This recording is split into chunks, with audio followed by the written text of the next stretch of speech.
Thank you very much, all of you, to attend this session. I also can see some other glaucoma specialists from the world. I'm really, it's an honor that you can be here with us. I can see Professor Remo Susana, Professor Sebastian Cronenberg from other countries, and also our glaucoma specialist from Peruvian glaucoma chapter of the Peruvian Society. Today is a special night because we have a special guest for this session.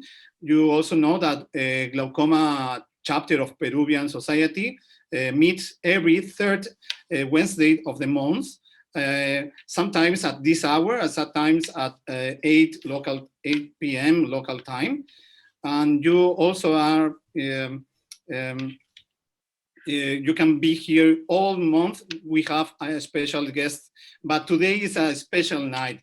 I think that Professor Robert Reinvent don't need a special presentation because we all know the importance of Professor Reinvent, but I want to say that Professor Reinvent is a distinguished professor and chair of the ophthalmology at the University of California in San Diego, and is also director of Shirley Eye Institute, director of the Hamilton Glaucoma Center, and holder of the Morris Gleich MD chairs and glaucoma, and it's appointed a distinguished professor of bioengineering.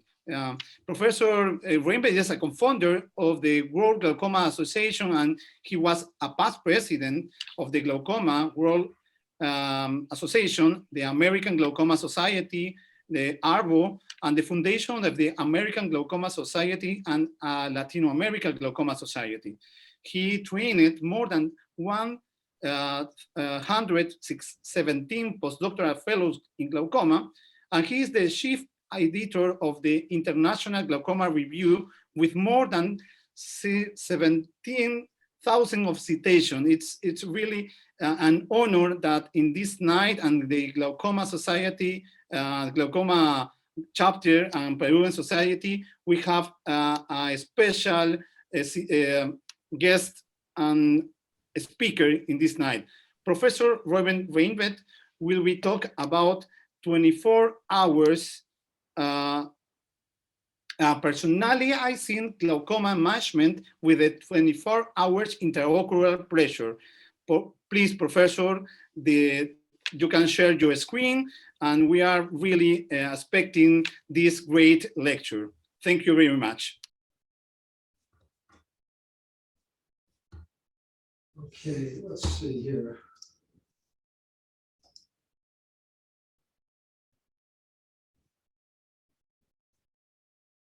Let's see what's happening. You can share.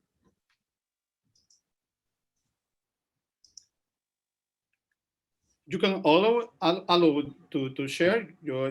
¿Puede usted compartir la pantalla?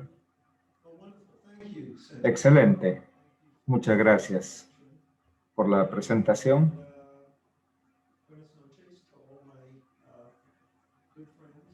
Buenas noches a todos mis buenos amigos en Perú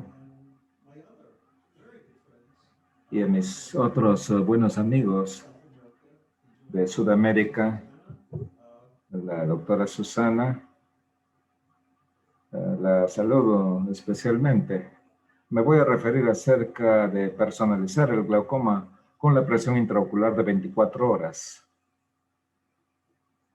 Entonces, estos son los conflictos de intereses. Soy consultor para diversas compañías, incluyendo las que están en azul, que están involucradas en el desarrollo de esta monitorización de la presión intraocular de 24 horas, y vamos a tocar este tema.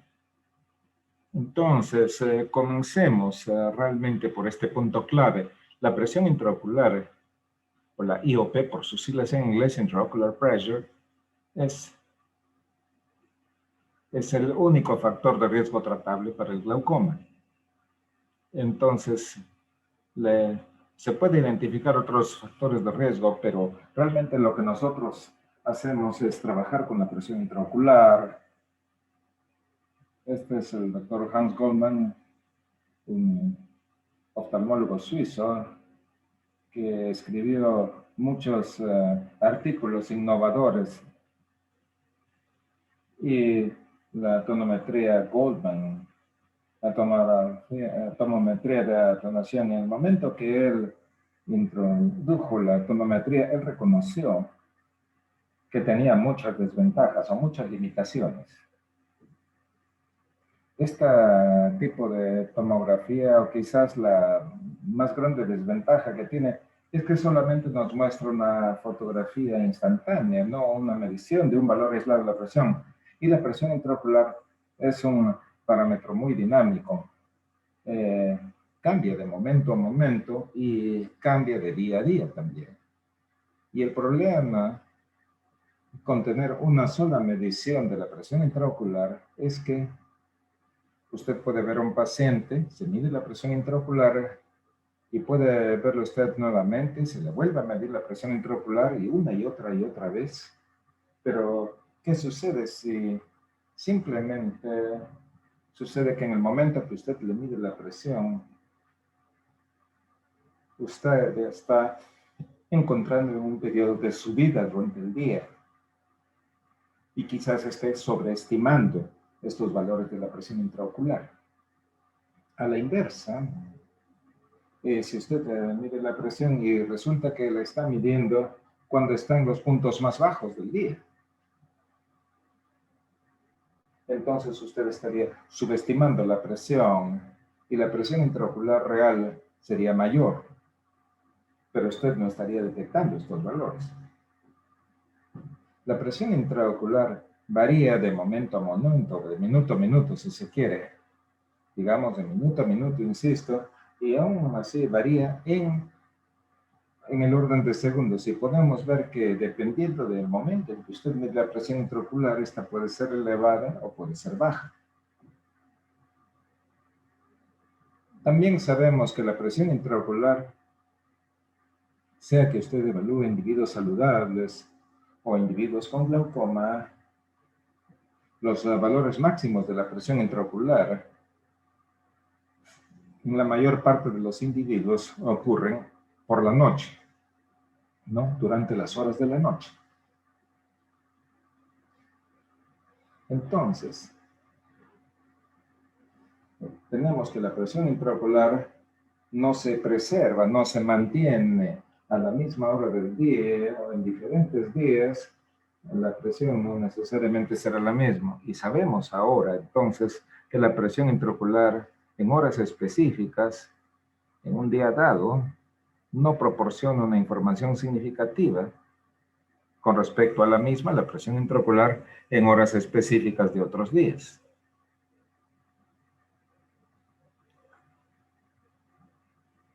Y hay muchos factores que pueden afectar la presión intraocular, y estoy seguro que todos ustedes están muy familiarizados con muchos de estos factores.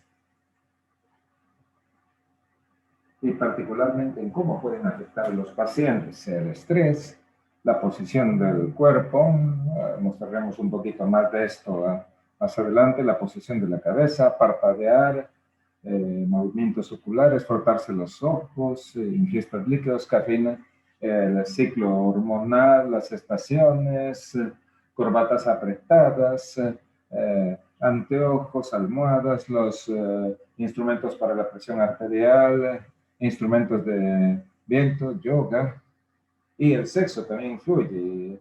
Una de mis colegas está particularmente interesada en este tema. Y también sabemos que las medicaciones que utilizamos afectan también la presión intraocular, pero de maneras diferentes. Pero ¿cómo sabemos esto?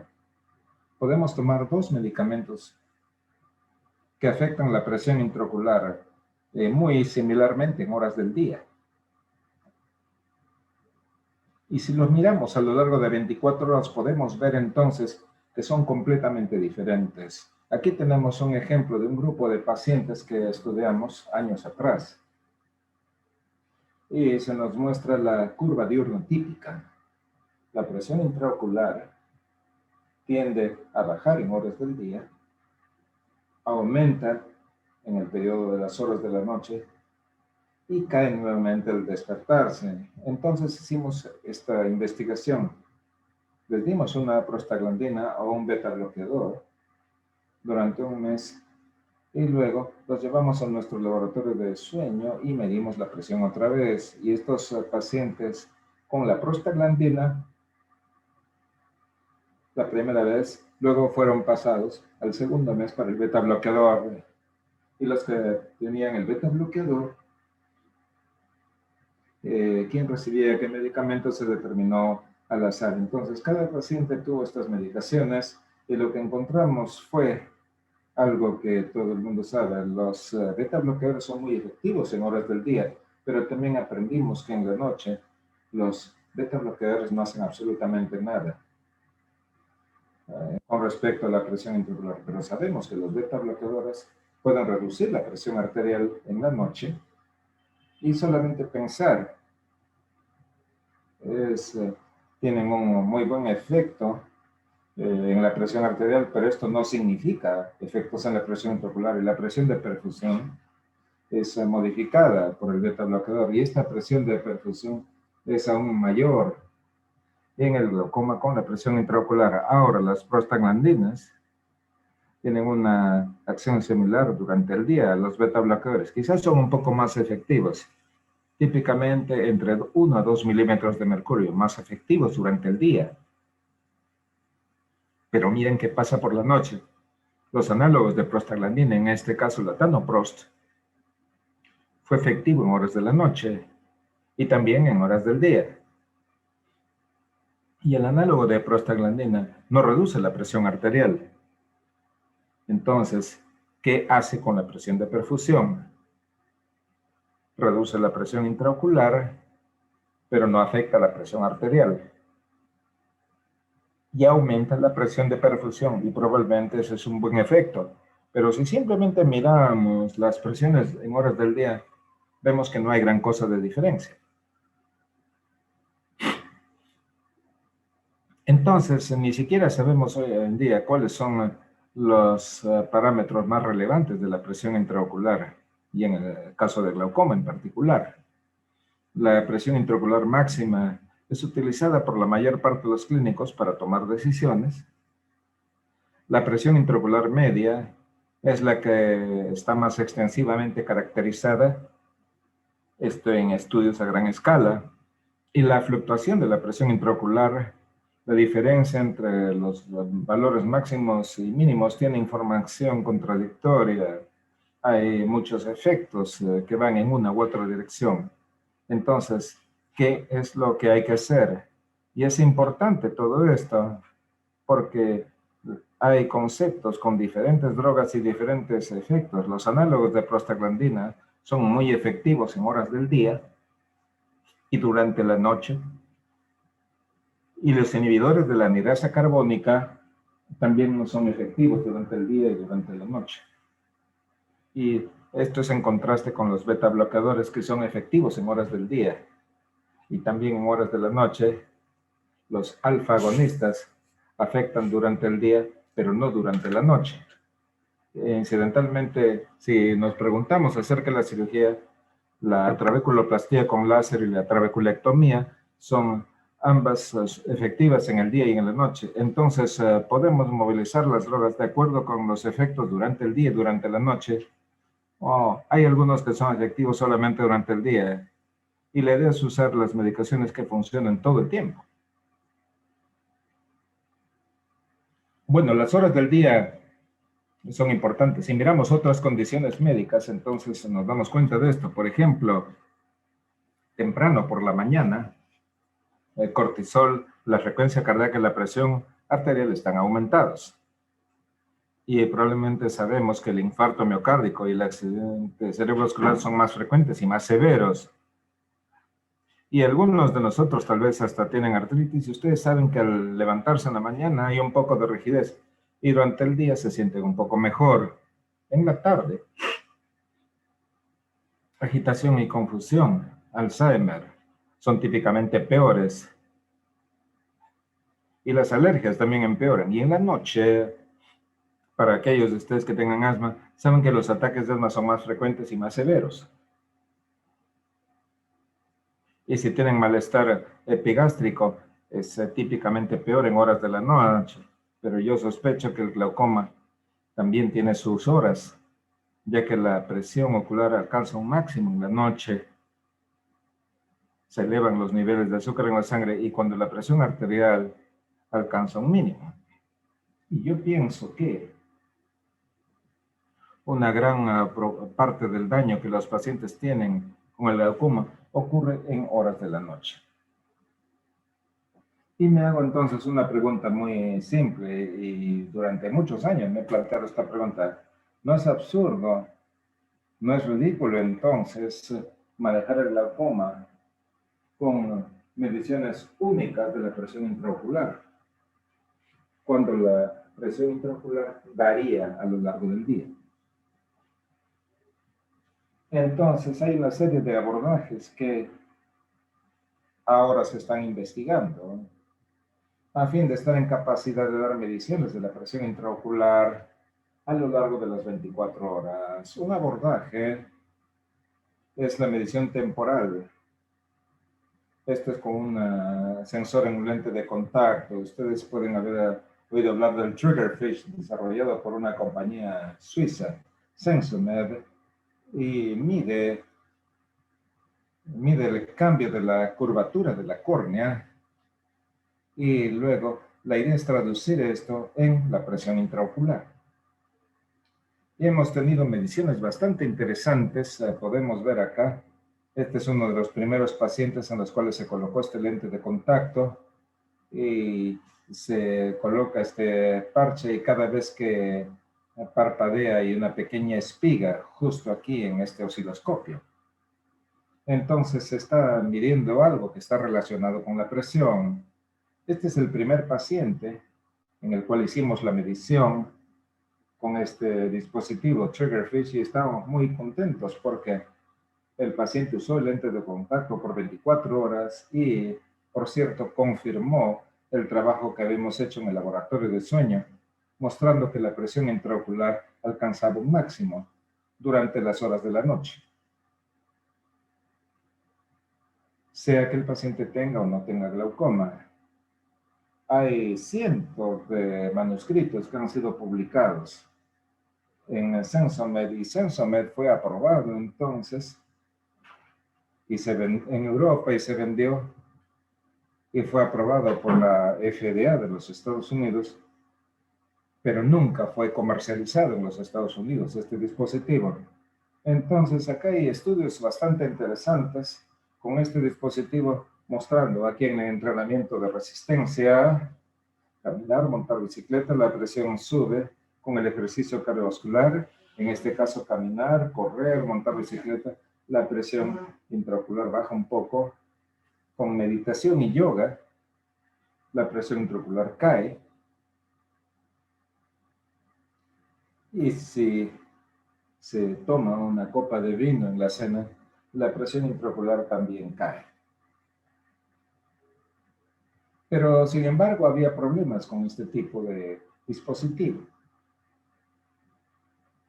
Realmente no se estaba midiendo la presión intraocular, se medía algo relacionado con la presión intraocular, esto en unidades arbitrarias. Entonces no aparecían las unidades o las mediciones en milímetros de mercurio. Y también aprendimos que la biomecánica de la córnea tenía un efecto significativo y que si el paciente tiene, por ejemplo, una cicatriz en la córnea, la presión que se medía iba a ser diferente. Entonces, por una variedad de razones, incluyendo todo ello, y sin... Ahora, ¿a quién le gustaría también andar por la calle con un dispositivo como esto? Estos son los pacientes a quienes se implantó, se colocó lente de contacto en ambos ojos, ¿no? Y que tenían que usar este dispositivo en ambos ojos. Bueno, Triggerfish, el dispositivo Triggerfish prácticamente ha desaparecido y ya no lo veremos en el futuro. Pero lo que estaremos viendo entonces es ahora bastante más interesante. Y esto es la medición continua de la presión intraocular durante 24 horas. Esta es primera generación, este dispositivo de primera generación en el lado izquierdo. Tenemos este aparato tan pequeño. Y en la parte dorada es una suerte de antena. Y esta pequeña parte rectangular es un circuito integrado aplicado que ustedes pueden verlo aquí en esta vista ampliada. Y este tiene una serie de sensores para medir la presión. Tiene 8 sensores para ajustar la presión todo el tiempo. Tiene sensores de temperatura y todo esto recolecta la información. No se necesita una batería. Tiene un poder de inducción. Y cuando tenemos este dispositivo, puede bajarse toda la información. Este es el primer paciente en quien se colocó este dispositivo. Es un paciente que había sido sometido a cirugía de cataratas y se colocó el lente en la cápsula. Y después de la colocación del lente en la cápsula, el dispositivo que les he mostrado se desplegó y se abrió aquí en el surco ciliar. Y estaba monitorizando la presión intraocular. Y si ustedes no me creen, en la siguiente diapositiva, dilatamos al paciente y aquí tenemos el dispositivo. Ustedes pueden ver lo que está en el surco ciliar y en Tenon, recolectando las mediciones de la presión intraocular. Esta es una versión más reciente del dispositivo. Este es de 3.5 milímetros, con 7.5 milímetros de largo. Y en lugar de colocarlo en el surco ciliar, este dispositivo se coloca en el espacio supracoroideo. Y se puede hacer a la vez de una trabeculectomía al mismo tiempo. Y vamos a ver aquí el video que fue generosamente proporcionado a mi persona por un doctor de Lausanne en Suiza. Entonces podemos ver que aquí tenemos una esclerectomía profunda. No hacemos mucho de este procedimiento en los Estados Unidos. Se hace un pliegue en la esclera y ahora se hace otro pliegue. Hay 2 pliegues en la esclera justo allí. Aquí se eleva esta parte y se está cortando acá la parte más profunda de estos pliegues de la esclera. Y luego se sutura y se cierra. Y se hace la incisión. Y esto es en el espacio supracoroideo. El espacio supracoroideo ha sido agrandado con viscoelástico. Y este es el dispositivo, iMate, el cual se está colocando ahora en esta pequeña apertura. En el lugar del pliegue de la esclera, se coloca hacia el espacio supracoroideo.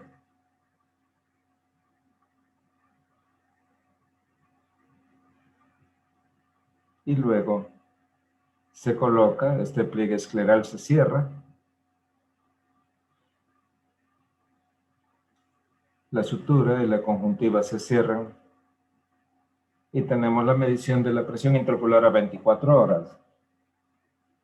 Este dispositivo, hemos tenido una serie de publicaciones al respecto el año pasado, que es parte del proceso de miniaturización. Hay versiones futuras que tendrán menos tamaño y estamos tratando de hacerlo inyectable y será comercializado en Europa por Implantea. Entonces, ¿cómo funciona esto? Mencioné que no tiene batería. Aquí estamos hablando de colocar algo en el ojo. Este usa poder de inducción, entonces significa que cada vez que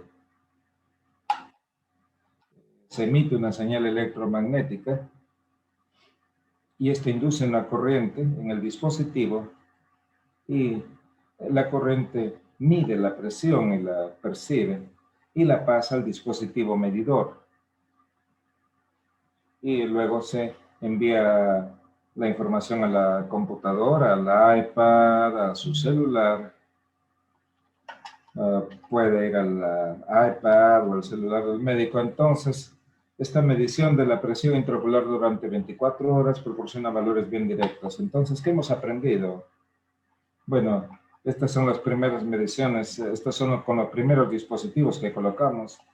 Este es un dispositivo que fue colocado en el cuerpo ciliar, en el surco ciliar. En lugar de tener una medición de la presión intraocular cada 3 o 6 meses o cada año, podemos ver que tenemos múltiples mediciones. Entonces, en este periodo relativamente breve tenemos más de 1.400 mediciones de la presión intraocular y confirma lo que se había señalado, que aún en el mismo día, no estamos mirando aquí un día entero, por ejemplo, y vemos cómo varía la presión.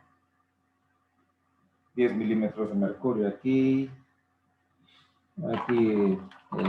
hasta 14, entonces hay una variación tremenda. Y ustedes imagínense, si nos basamos en solamente una medición de la presión intraocular, realmente esto no va a reflejar la presión intraocular real. Este es el estudio original con el dispositivo, un estudio multicéntrico. Esto fue hecho en Alemania, una serie de 22 pacientes con glaucoma primario. El dispositivo fue muy bien tolerado. En el momento de la inserción, un poco de dispersión de pigmento. Aquí hay algo más que hemos aprendido. Entonces, estábamos bien interesados. Este es un estudio realizado por Kevin Missouri y por Harshan Rao en la India, donde revisamos la información de algunos de estos pacientes a lo largo de un periodo superior a un año. Y miramos más de 100.000 mediciones de la presión. Imagínense, más de 100.000 mediciones de la presión. Y lo que encontramos, estos son solo 22 pacientes, encontramos esta relación tan interesante justo acá, de que la presión intraocular está localizada acá, en el eje Y, tiende a caer en el verano. Entonces, en San Diego, tenemos las menores presiones del año en nuestros pacientes. Y si vamos al sur de la línea ecuatorial, donde es el invierno ahora, tenemos las mediciones más elevadas de la presión intraocular. Y miren cuánto puede cambiar entre las estaciones. Miren esta variación, 7% de variación. Y esta es otra cosa que aprendimos. Aprendimos cómo los movimientos oculares afectan la presión intraocular. Este ha sido recién publicado e investigado en Ophthalmology. Entonces hacemos que el paciente mire en diversas direcciones, mirando hacia arriba, hacia abajo, hacia los lados. Y en estas posiciones hacemos las mediciones de la presión con el sensor. Y es bastante interesante. Entonces, lo que se está viendo aquí en el eje Y es la presión intraocular. Y podemos ver que en esta posición alcanzamos una presión máxima. Los pacientes con enfermedad tiroidea, por ejemplo, tienen presiones intraoculares que pueden ser muy altas. Y aún en individuos saludables, cuando miran hacia arriba, la presión intraocular es bastante alta. Y en contraste, cuando miran hacia abajo, no es tan alta. Cuando se mira hacia los lados, también es bastante alta. Entonces, hay que mirar estas causas de glaucoma en los pacientes cuyas presiones parecen estar bien, y hay que considerar los movimientos oculares en las mediciones de la presión. Este es un ejemplo de la posición del cuerpo en la presión intraocular. Este es un sujeto, lo tenemos inicialmente, lo tenemos en la posición de pie, sentado, en decúbito. Aquí el ojo derecho ahora está en la posición más baja. Y podemos ver que cuando el ojo derecho está en la posición más baja, aquí la presión intraocular alcanza un máximo. Y cuando el ojo izquierdo está en la posición baja, la presión intraocular del ojo derecho cae. Y en la posición recta, posición supina, la presión intraocular está en valores medios. Y podemos ver qué tanto varía la presión intraocular. Varía casi 10 milímetros de mercurio. Entonces, esto puede tener que ver con la posibilidad de pérdida de la visión en estos pacientes afectados de glaucoma. Y acá tenemos algo más. Esto también acaba de ser publicado mirando los efectos de la presión intraocular en la función RGC. Y en este caso, se hace el RG, el patrón de RG. Tenemos al paciente acá, en esta posición dependiente, aquí justo en rojo. La presión intraocular alcanza un máximo, pero simultáneamente, la amplitud del patrón. Sí, le contesto en un instante, por favor. Entonces, aquí esto es una función de la posición. Entonces, con esto que les he mostrado, unas pocas semanas atrás, aquí, se recibió de la FDA en los Estados Unidos en este dispositivo. Este es el reconocimiento de que se trata de un dispositivo que se esperaba transformaría la práctica en el manejo del glaucoma y en oftalmología en general. Y la FDA está trabajando con nosotros para probar este nuevo sistema, el iMight, el dispositivo, y es un dispositivo que está por llegar y que es bastante interesante, ya que significa todo un cambio que significa para la práctica. Entonces, concluiré y resumiré básicamente. Esta monitorización de la presión intraocular durante 24 horas ofrece el potencial para personalizar esta presión intraocular y a fin de tener un manejo óptimo del glaucoma.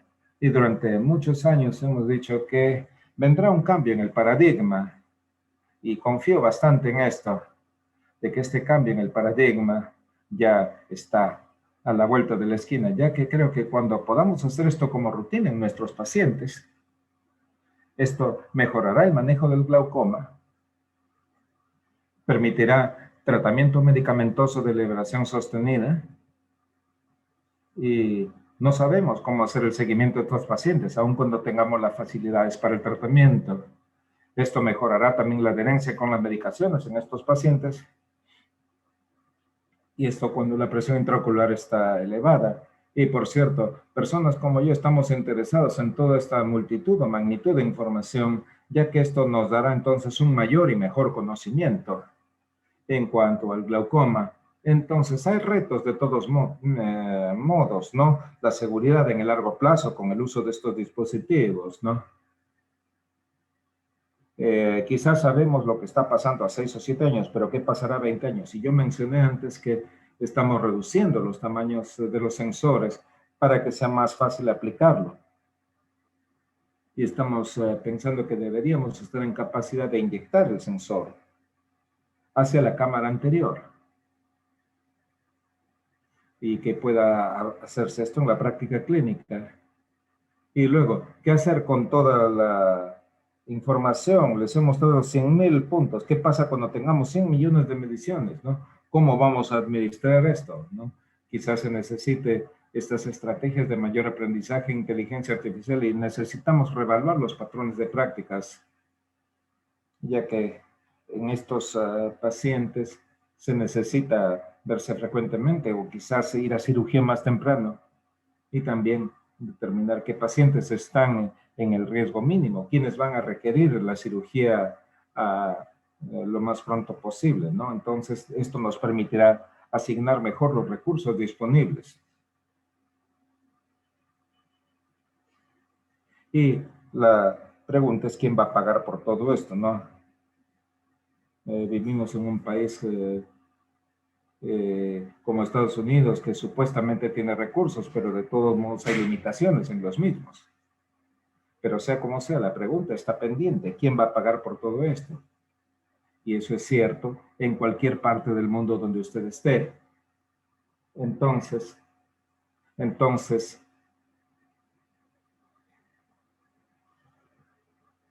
aquí tengo aquí los coautores, John y Liu, Harsha Rao y Kalmasure se han incorporado a nuestro laboratorio, que también trabaja en el laboratorio de sueño, y que han estado incorporados a nuestro equipo, y también tenemos la incorporación de estos profesionales a nuestro equipo. Y con esto, Santiago, deseo agradecerle por la invitación, mis saludos de nuestro centro de glaucoma en la Universidad de San Diego. Y compartimos también la vista al Océano Pacífico, ¿no? Así que simplemente vayan al océano y diríjanse hacia el norte para visitarnos. Muchas gracias. No sé si hay para preguntas. Yo creo que la profesora Susana ya tiene algunas preguntas. Muchas gracias. Yo creo que la doctora Susana tiene una pregunta.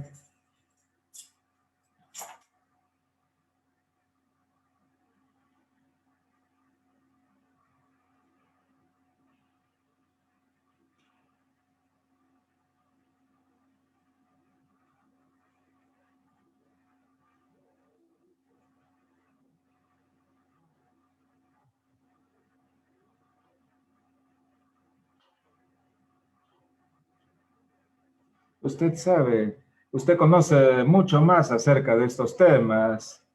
Bueno, entonces haremos diversas pruebas al respecto. Bueno,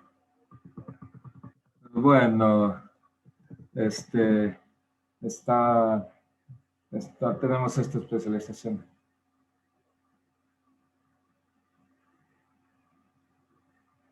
Bueno, respondamos a la pregunta. En mi práctica clínica hacemos la prueba haciendo beber agua a los pacientes, ¿no? Con pacientes con glaucoma moderado o severo, ya que detectamos picos o inestabilidad en la presión intraocular. Y los tratamos y les hacemos cambios de medicación o el uso de láser. Esperamos la progresión para ofrecer o darle tratamiento después de la progresión. Entonces, es reversible esta forma de glaucoma, y cuando es más severo, es más probable que el paciente vaya a la ceguera, y es más difícil alcanzar una presión adecuada, ¿no?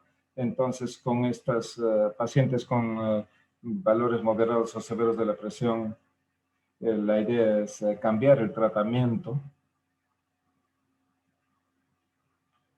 y no esperar a la progresión. Eso es lo que hago en mi práctica. Y la doctora Susana es la experta mundial, y estamos esperando que nos diga que ella ya tiene 2 estudios en la Sociedad Latinoamericana de Glaucoma. Entonces estamos muy interesados. Realmente estoy muy impaciente por saber los resultados de sus investigaciones. Muchas gracias.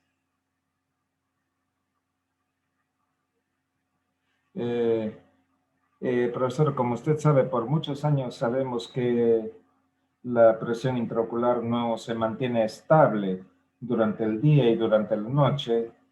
Como usted mostró, puede ser elevada. Pero ahora que se sabe con los resultados de los estudios que hay una serie de factores que pueden variar la presión intraocular, como la posición, las horas de sueño. Esto cambia entonces la forma en la cual usted maneja a sus pacientes, o cambiar la forma en la cual duermen, quizás sin almohada, o quizás hacer algún tipo de ejercicio si es que tiene algún tipo de glaucoma en particular. Entonces, ¿cómo cambiar entonces el manejo no farmacológico de esta condición, o cambios en el estilo de vida que pudieran llevarnos a buenos resultados? Yo creo que es una pregunta fantástica y muchas gracias por hacerla. Yo creo que hay buena información para responder esa pregunta. Una cosa en la cual confío bastante es que muchas personas se refieren a dormir con una almohada de más, ya que al ir de la posición supina, o quizás con el uso de una almohada, 3 almohadas, y la cabeza está un poco más elevada, entonces la presión intraocular disminuye. Pero ¿significa esto que sea bueno para el glaucoma? Y la respuesta es, no lo sabemos, porque no solamente estamos cambiando la presión intraocular, sino que también estamos cambiando la presión de perfusión del nervio óptico. Entonces, sospecho que aún cuando la presión intraocular sea más baja, yo especularía que la presión de perfusión también sería menor. Y esto no sería beneficioso en el caso del glaucoma. Entonces, la idea es mirar la presión de perfusión y el efecto de la posición. Ver la tomografía de coherencia óptica, o la angiografía, o la CTA, o recientemente evaluar con estos dispositivos que miran el contenido de oxígeno en la retina. Y medimos esto en algunos pacientes. Todavía no tenemos todos los resultados. Y la pregunta es, ¿qué sucede con el oxígeno en la retina?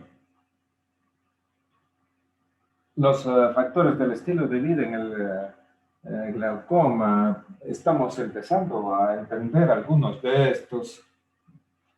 Tenemos un grupo fantástico, la Asociación Mundial de Glaucoma.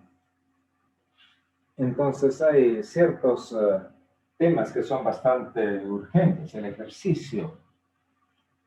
ejercicio cardiovascular, correr, esto reduce la presión intraocular y esto está demostrado. Y creo que cada vez más evidencia de que la meditación afecta la presión intraocular. Hay información de New Delhi en la India, de trabajos bastante interesantes mostrando que se reduce la presión intraocular con la meditación. Ciertos tipos de dieta también parecen ser buenos en el caso del glaucoma. Comer bastantes vegetales verdes parece ser bueno. Pero se está acumulando la información. Yo sospecho que en los próximos años habrá más estudios acerca del estilo de vida, y yo predeciría que en unos 5 o 10 años no vamos a hacer ya mediciones únicas de la presión intraocular. Ya dejaremos de hacer esto. Y sus residentes o los futuros oftalmólogos en Perú se estarán riendo de que había una vez en la cual se medía la presión intraocular en mediciones únicas, y que ya se dejará de tomar decisiones sobre la base de una sola medición de la presión intraocular. Es como mostrarle una película muda y decirle, cuénteme acerca de la película, y no tendría idea. Luego le mostramos el video, una película con sonido y con una serie de adelantos técnicos, ¿no? Entonces la diferencia es abismal y el trabajo continúa, ¿no? Y estas mediciones continuas de la presión intraocular realmente son muy significativas. Muchas gracias por su respuesta. Tenemos otra pregunta del doctor Sebastián Cronenberg. Muchas gracias. Él dice que si ustedes han encontrado alguna correlación de la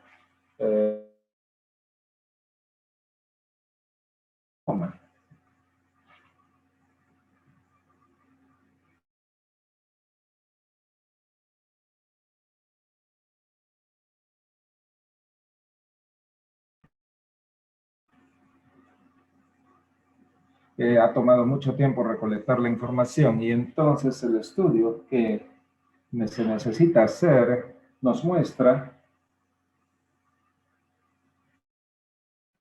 que se puede modificar la presión intraocular y esto va a afectar el funcionamiento visual, el campo visual y también el nervio óptico. Y esto ha tomado varios años y en el número actual de Archives JAMA hemos publicado un estudio que llamamos STAGE, S-T-A-G-E. Entonces mostramos que hay estudios tienen menos de 300 pacientes, pero es información que todavía no está del todo disponible. Es como los estudios de neuroprotección. Hay muchas cosas que pueden proteger al nervio óptico, pero los estudios todavía no lo han demostrado plenamente. Pero sea como sea, es buena la pregunta. Tengo otra pregunta en la cual he estado pensando durante su presentación acerca de los dispositivos. ¿Cómo el dispositivo puede afectar la presión intraocular? Ya que usted coloca un dispositivo en el espacio supracoroideo o aún la dispersión de la pigmentación, si usted coloca este dispositivo en el surco, ¿puede afectar entonces la presión intraocular que está midiéndose? Usted sabe, en los reportes hay unos picos de la presión intraocular o de subida o de caída de la presión intraocular antes de colocar estos dispositivos. Otra excelente pregunta. Entonces, hemos realizado estudios con estos dispositivos en su lugar y comparando con las mediciones de tonometría, las mediciones son bastante similares entre sí. Es posible que al tener un dispositivo en su lugar pueda afectar la presión intraocular, elevando la presión cuando se está usando la tonometría o cuando se está calibrando el sensor. Es posible. Todo lo que podemos decir es que las mediciones que se adquieren con los sensores son muy similares.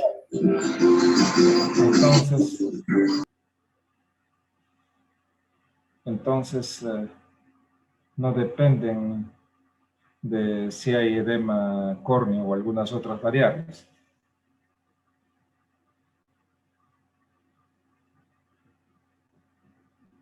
Muchas gracias por su respuesta.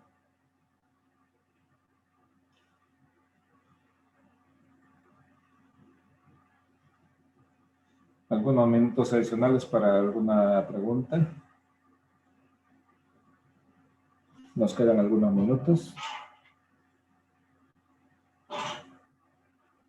Profesor, aquí tenemos al doctor Juan Carlos Izquierdo, que es el presidente del capítulo de glaucoma. Quiero preguntar si está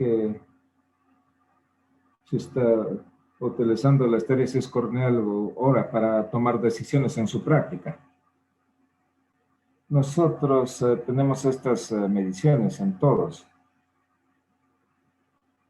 Y aún cuando las uso típicamente para tomar las decisiones clínicas, yo creo que la información es bastante contundente en que las mediciones son bastante útiles y que no hay duda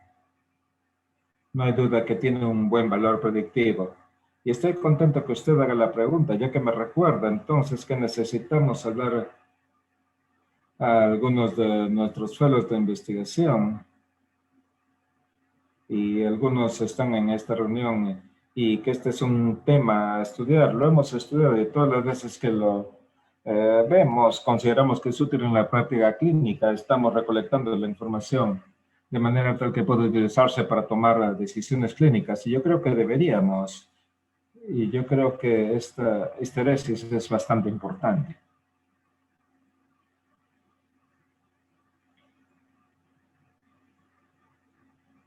Muchas gracias. Hay otra pregunta acerca del precio del dispositivo. Yo creo que los últimos dos dispositivos no están disponibles comercialmente, pero el primero está disponible. Es reusable, puede reutilizarlo para otros pacientes, pues solamente para un uso. Yo no sé si Triggerfish no debe estar disponible porque ya cayó en desuso.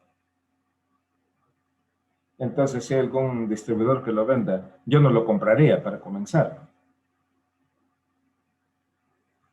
En Europa se vendía por el equivalente a unos 1.000 euros, unos 1.100 dólares. Y el dispositivo, el iMed, cuesta aproximadamente lo mismo en Europa. En términos de otros precios, el único lugar donde ha estado disponible este dispositivo implantable es en Europa. Hemos visto el E-Mark, donde se le ha otorgado la aprobación, pero no tienen dispositivos suficientes como para satisfacer todas las órdenes y darles cumplimiento.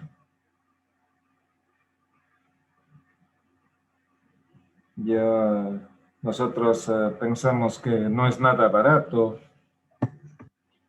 y que en nuestros países sería imposible tener este tipo de dispositivos, pero yo creo que las decisiones para el glaucoma serían más fáciles con este tipo de dispositivos y sería de menor precio y como dijimos, los futuros especialistas en glaucoma estarían riéndose acerca de su decisión para colocar un dispositivo para controlar o como para medir la presión intraocular.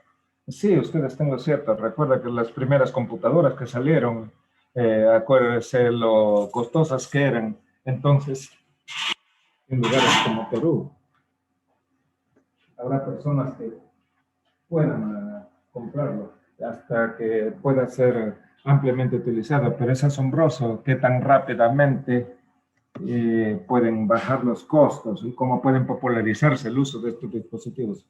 Miren nuestros celulares, miren nuestras computadoras, ¿no? Los precios de estas cosas cada vez están bajando más, ¿no?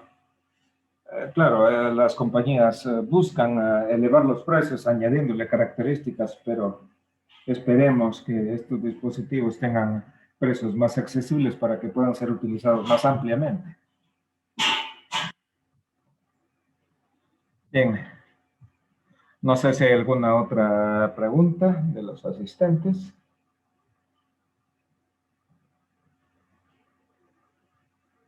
Profesor, tenemos al doctor Borges, miembro del capítulo de la directiva del capítulo de glaucoma, quiere hacer una pregunta.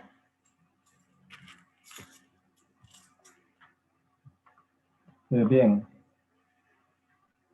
En el estudio que usted mostró, pacientes con tendencia a tener grandes fluctuaciones. Pero en su estudio, no sé si ustedes pudieran ver si es que también había pacientes con fluctuaciones o que no había fluctuaciones o valores bajos, y en qué porcentajes tenían estos pacientes con bajas fluctuaciones o que mantenían la presión estable. ¿Tenían esa información? Es una buena pregunta, de que algunos pacientes tienen mayores fluctuaciones en comparación con otros, pero hasta la fecha, cuando nosotros miramos en estas mediciones únicas de la presión intraocular, han sido resultados controversiales. En algunos estudios nos muestran que hay estas mayores fluctuaciones y la progresión del glaucoma es peor. En otros estudios se muestra que sí hay una diferencia y no tenemos un número suficiente de pacientes como para poder responder esa pregunta con los dispositivos implantables. Y es algo que estamos buscando qué hacer para los próximos años. Gracias por la pregunta. Okay, thank you.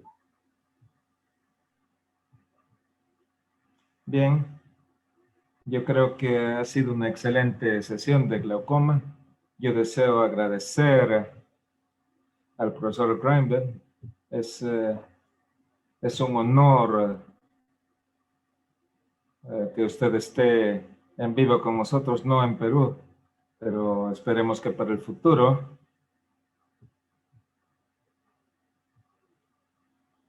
La pandemia es terrible, pero una de las cosas buenas que podemos ver es que podemos conectarnos con otros países en esta forma y realmente es asombroso. Yo quiero agradecerle, al igual que a la Sociedad Peruana de Oftalmología y el capítulo de glaucoma.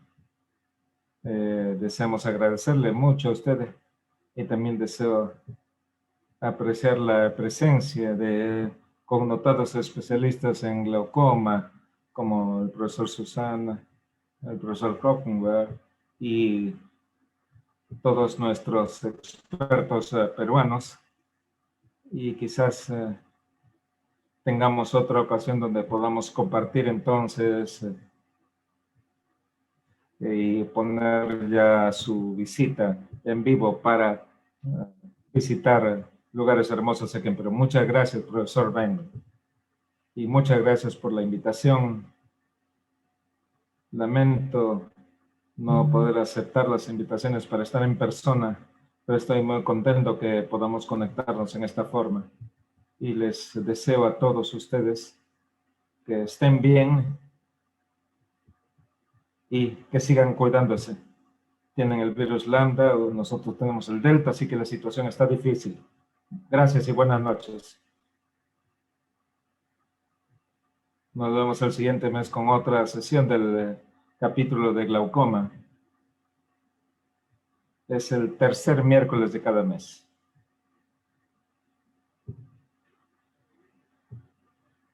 Y no se pierdan el Congreso Peruano del 11 al 14 de agosto. Tenemos un excelente programa para el Congreso Peruano de Oftalmología. Muchas gracias por asistir. Buenas noches.